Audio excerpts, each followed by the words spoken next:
Hi, my name is Sara Mirza, and this is CCR number 3. CCR number 3. The question is, how did your production skills develop throughout this project? So, at the start of filming, I had little to no experience operating a camera or editing a film. While my group and I first received the equipment from Beacon, we encountered several technical difficulties because we weren't familiar with it and we didn't know how to use it properly.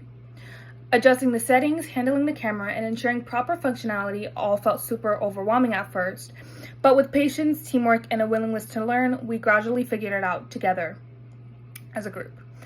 Now, overcoming this initial challenge gave us the confidence to move on with our filming.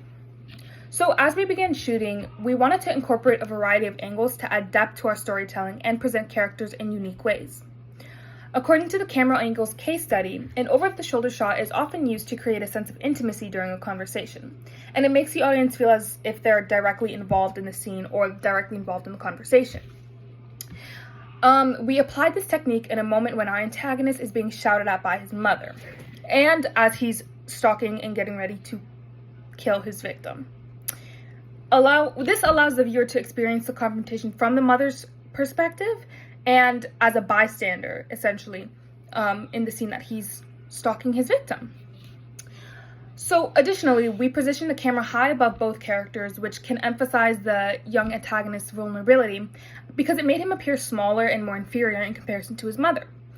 So, high angle pointing down, you could see that his mother was towering over him, and that creates a sense of inferiority for the son because he felt inferior. So these creative choices were only possible because we took time to understand the equipment and experiment with different techniques. So one of the issues that we had was the stand that the camera came on. We didn't know how to set it up properly to the point where the camera wouldn't slide off on the stand, so we had to figure that out, and we had to adjust the stand, and sometimes it would wobble because we wouldn't get the legs all exactly the same length. But after trial and error, we eventually got it, and that is how we were able to get the high angles, the low angles over the shoulders, side shots, all of it. So beyond filming, my editing skills also saw a significant improvement. My group and I chose to use CapCut as our editing platform, and it was a little bit confusing to navigate at first, but we became more comfortable as time progressed. I learned how to seamlessly stitch together different clips and overlay audio with video and create smooth transition that enhanced the flow of our film. Exploring the fundamentals of editing with my group made the process so much more fun and more rewarding.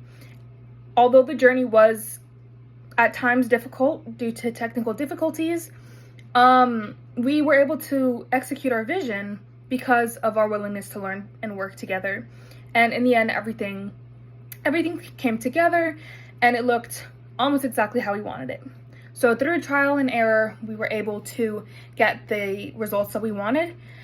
And yeah, that is how my skills and my groups, because we all had similar experiences, but that's how my skills developed throughout the project.